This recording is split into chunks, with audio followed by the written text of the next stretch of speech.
ایک بڑھیا نے ایک مجاور کو بلایا فاتحہ کے لیے. بڑھیا نے مجاور کو بلایا فاتحہ کے لیے. کھیر بڑی پیاری تھی. مجاور ساری کھیر کھا گئے, پلیٹ کو چاٹنے لگے. تو بڑھیا کو غصہ آیا, کہا کہ اب کیا کر رہے ہو میرے واسطے, تو کھیر چھوڑی نہیں, ساری کھیر کھا گئے. تو کہا کہ مدینہ صاف کر رہا ہوں. بڑھیا کو اور غصہ آیا, جس ہانڈی میں کھیر تیار کیا تھا لا کر کے سامنے رکھ دیا. کہا کہ یہ مکہ ہے, اس کو بھی صاف کر کے چلے جاؤ. منطق سے نکلنا چاہتے تھے, بڑھیا نے فلسفے سے پھنسا لیا. جب ہانڈی کی کھیر کو صاف کر گئے تو بڑھیا نے کہا کہ کتنا بے شرم آدمی ہے, ہانڈی کی کھیر کو بھی نہیں چھوڑا. تو بڑھیا نے ہانڈی کو پلٹ دیا. کہا جب مدینہ صاف کر ہی دیا, مکہ صاف کر ہی دیا, تو یہ حجر اسود ہے, اس کو بھی چاٹ کر کے چلے جاؤ. ملے جو دودھ میں چاول اسی کو کھیر کہتے ہیں. ملے جو دودھ میں چاول,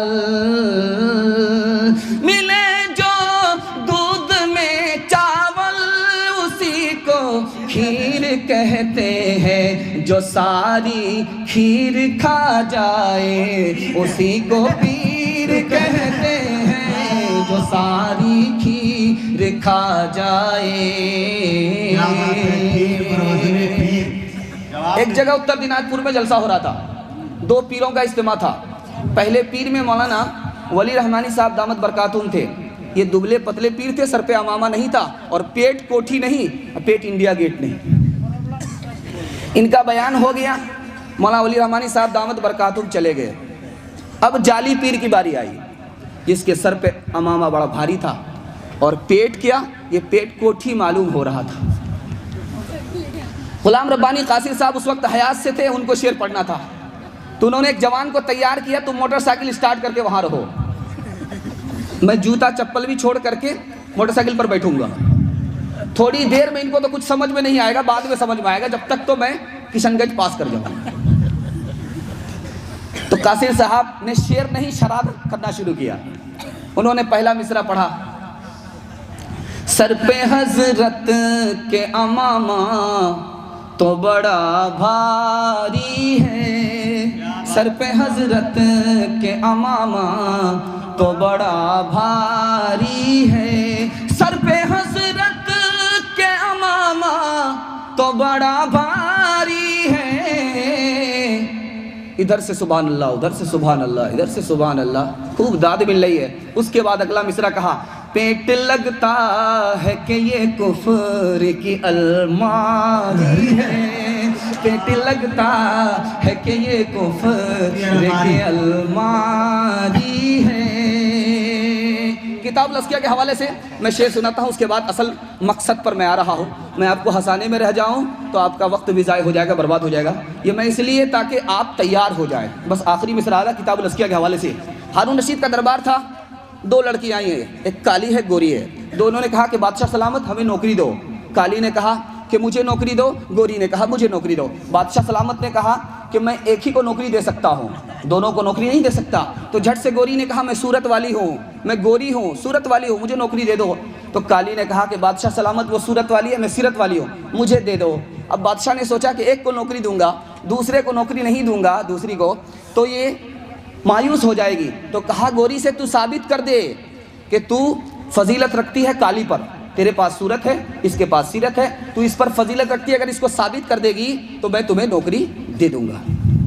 تو گوری نے کہا موتی سفید ہے, قیمت ہے اس کی لاکھوں, اور کوئلہ ہے کالا, پیسوں میں ڈھیر پالے. اللہ کے نیک بندوں کا منہ سفید ہوگا, اور جو دوزخی ہوں گے منہ ان کے ہوں گے کالے. بادشاہ سلامت ایک طرف موتی ہے, موتی گورا ہوتا ہے, کوئلہ کالا ہوتا ہے, کوئلے پر موتی کو فضیلت ہے. ایک طرف جنت میں جانے والے لوگ ہیں, چہرہ گورا ہوگا, ایک طرف جہنم میں جانے والے لوگ ہوں گے, چہرہ کالا ہوگا. جہنمیوں پر جنتیوں کو فضیلت ہے, اسی طرح میں گوری ہوں, مجھے فضیلت ہے. اب جھٹ سے کالی نے کہا ہے مشک نافہ کالی, قیمت میں بیش غالی, روئی سفید ہے, پیسے سو میں ڈھیر پالی، آنکھوں کی پتلی کالی ہے نور کا وہ چشمہ، اور آنکھ کی سفیدی ہے نور سے وہ خالی۔ بادشاہ سلامت، ایک طرف مشک ہے دوسری طرف روئی ہے، روئی پر مشک کو فضیلت ہے اور مشک کا رنگ کالا ہوتا ہے، گورا نہیں ہوتا۔ بادشاہ سلامت، آنکھ میں دو حصے ہیں، ایک سفید والا حصہ ہے ایک کالا والا حصہ ہے، روشنی کالے والے حصے میں ہوتی ہے، سفید والے حصے میں نہیں ہوتی۔ جیسے اس کو فضیلت ہے اسی طرح مجھے فضیلت ہے۔ اب وزیر سے بادشاہ نے پوچھا کیا ہو رہا ہے؟ کہا کہ حضور عورتوں کا جھگڑا چل رہا ہے۔ تو گوری نے سوچا اگر میں خاموش رہوں گی مقدمہ ہار جاؤں گی، تو اس نے جھٹ سے کہا کاغذ سفید ہیں قرآن پاک والے۔ تو جھٹ سے کالی نے کہا اور ان پہ جو لکھے ہیں قرآن کے حرف کالے۔ جھٹ سے گوری نے کہا رخ مصطفیٰ ہے روشن دانتوں میں ہے اجالا۔ جھٹ سے کالی نے کہا اور زلف ان کی کالی کملی کا رنگ کالا۔ اب وزیر نے بادشاہ سے پوچھا کیا ہو رہا ہے؟ کہا حضور پہلے تو جھگڑا چل رہا تھا اب یہاں سے رگڑا چل رہا ہے، عورتوں کا رگڑا چل رہا ہے۔ تو گوری نے جھٹ سے کہا میلاد کا جو دن ہے روشن وہ بالیقین ہے۔ کالی نے کہا معراج کی جو شب ہے کالی ہے یا نہیں ہے؟ بادشاہ نے وزیر سے پوچھا کیا کرنا چاہیے؟ کہا بادشاہ سلامت تھوڑا صبر کیجئے، جھگڑا تو آپ ہی نے کھڑا کیا۔ یہاں سے جھگڑا ختم ہو گیا، رگڑا ختم ہو گیا، مشاعرہ چل رہا ہے۔ تو بڑے پیار سے گوری نے بادشاہ کو مخاطب کیا ہے، انصاف کیجئے گا کچھ سوچئے گا پیارے، سورج سفید روشن تارے سفید سارے۔ بادشاہ سلامت سر کو اٹھائیے، سورج کو دیکھیے، ستارے کو دیکھیے، سورج بھی گورا ہوتا ہے ستارے بھی گورے ہوتے ہیں، میں گوری ہوں جیسے سورج کو فضیلت ہے اسی طرح مجھے فضیلت ہے۔ تو جھٹ سے کالی نے کہا انصاف کیجئے گا ہے آپ عقل والے، کالا غلاف کعبہ حضرت بلال کالے۔ اب بادشاہ نے کہا کیا کرنا چاہیے؟ کہا کہ بادشاہ سلامت ان دونوں کو نوکری دے دیجئے ورنہ قیامت کی صبح تک مشاعرہ جاری رہے گا۔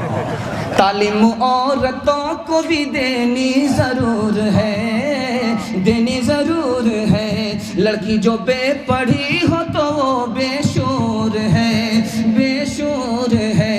حسن معاشرت میں حسن معاشرت میں سراسر فطور ہے، اور اس میں والدین کا بے شک قصور ہے، بے شک قصور ہے۔ بس آخری مصرع سنا رہا ہوں، اس کے بعد میں اپنے پیغام کو شروع کرنے کے لیے جا رہا ہوں۔ آپ لوگ تیار نہیں؟ ہاتھ اٹھا دیجیے انشاءاللہ۔ دیکھیے مکمل رونگ جا رہے ہیں، تیار نہیں ہے ہاتھ اٹھا دیا، مکمل رونگ جا رہے ہیں۔ ایک بار اور ہاتھ اٹھائیے، انشاءاللہ تیار ہے، انشاءاللہ تیار ہے۔ ابھی 12 ربیع الاول کا جلوس نکلا، لوگوں نے کیک کاٹے، کوا چلا ہنس کی چال اپنی چال بھول گیا۔ میں اپنا احتجاج درج کرتا ہوں، یہ 2 مصرے پڑھتا ہوں۔ ایک کنکٹا شاعر شعر آیا پڑھنے کے لیے، مشاعرے کی مجلس تھی، مشاعرہ چل رہا تھا، ایک کنکٹا شاعر شعر پڑھنے کے لیے آیا۔ اس نے شعر پڑھا محفل میلاد میں سب آ رہے ہیں پھول پھول، محفل میلاد میں سب آ رہے ہیں پھول پھول۔ ادھر سے بھی نوٹ کی بارش ہو رہی ہے، ادھر سے بھی نوٹ کی بارش ہو رہی ہے۔ جب نوٹ کی بارش کو دیکھ رہا تو دوسرا مصرع نہیں پڑھ رہا ہے، اسی کو سکرر، چہار کرر، پنج کرر، شش کرر کر رہا ہے۔ سنتے سنتے بیچ کا ایک آدمی پک گیا، اس نے کھڑے ہو کر کے کہا کہ شاعر صاحب آپ دوسرا مصرع بھول گئے ہیں، اب جا کر کے میں مصرے کا جوڑا لگا دوں۔ تو کنکٹے آدمی کو غصہ زیادہ آتا ہے، اس نے سوچا کہاں سے کباب میں ہڈی بن گیا، کتنی اچھی کمائی ہو رہی تھی، کمائی پر کمائی ہو رہی تھی، یہ کہاں سے کباب میں ہڈی بن گیا، کھسیانی بلی کھمبا نوچے۔ اس نے کہا میں اپنا مصرع تو بھول گیا ہوں، آپ ہی آ کر کے میرے مصرے کا جوڑا لگا دیجیے۔ یہ سوچ رہے تھے کہ وہ شاعر نہیں ہوگا، وہ شاعر ہی نہیں تھا، شاعر کا باپ تھا۔ وہ بیچ سے نکل کر کے اسٹیج پر آ گیا، اس نے کہا کہ آپ کے کان کٹے ہوئے ہیں، میں آپ کے مصرے کا جوڑا لگاؤں گا لیکن آپ برا نہیں مانیں گے۔ اب اس میں برا ماننے کی بات کیا ہے؟ آپ میرے مصرے کا جوڑا لگائیں گے؟ یہ تعریف کی بات ہے کہ آپ پہلے اپنا مصرع پڑھیے، میں مصرے کا جوڑا لگاتا ہوں۔ محفل میلاد میں سب آ رہے ہیں پھول پھول، محفل میلاد میں سب آ رہے ہیں پھول پھول۔ اب اس نے آ کر کے جوڑا لگایا، کان کاٹے ہیں خدا نے ناک کاٹیں گے رسول، کان کاٹے ہیں خدا نے ناک کاٹیں گے رسول۔ میرا بڑا پیارا نمونہ آپ کے سامنے آ رہا ہے۔ پہلا نمونہ، آپ اپنے دل سے اس احساس کو نکال دیجئے، یہ ملک ہمارا تھا اب نہیں ہے، آئندہ کیا ہوگا۔ اپنے دل میں یہ عقیدہ اور یقین داخل کیجئے، یہ ملک کل بھی ہمارا تھا، آج بھی ہے، اور قیامت کی صبح تک یہ ملک ہمارا رہے گا انشاءاللہ۔ چار اعتبار سے یہ ملک ہمارا تھا، ہمارا ہے اور ہمارا رہے گا۔ چار اعتبار سے شیخ الاسلام مولانا حسین احمد مدنی رحمۃ اللہ لکھتے ہیں، چار اعتبار سے یہ ملک ہمارا تھا، ہمارا ہے اور ہمارا رہے گا۔ صرف مسلمان کا عقیدہ ہے کہ مسلمان پیدا ہوا ہے آدم اور حوا کی اولاد ہے، صرف مسلمان کا عقیدہ ہے۔ صرف مسلمان کا عقیدہ ہے کہ مسلمان کس کی اولاد ہے؟ آدم اور حوا کی اولاد ہے۔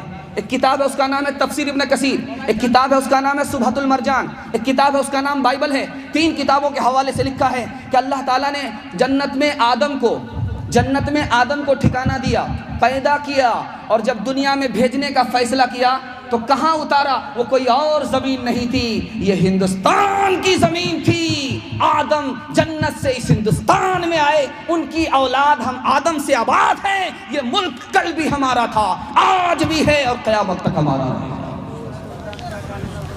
مسلمانوں کا صرف عقیدہ ہے، 1,24,000 پیغمبر آئے، سب پر ہمارا ایمان ہے۔ مسلمان کا صرف عقیدہ ہے، 2,24,000 پیغمبر آئے، سب پر ہمارا ایمان ہے۔ اور سارے پیغمبر کو کون سا دین اللہ نے عطا کیا؟ دین اسلام عطا کیا۔ آدم جو جنت سے دین لے کر کے آئے وہ کون سا دین تھا؟ دین اسلام تھا۔ مذہب کے اعتبار سے بھی کل بھی ہم ہندوستانی تھے، آج بھی ہندوستانی ہیں اور قیامت تک ہندوستانی رہیں گے۔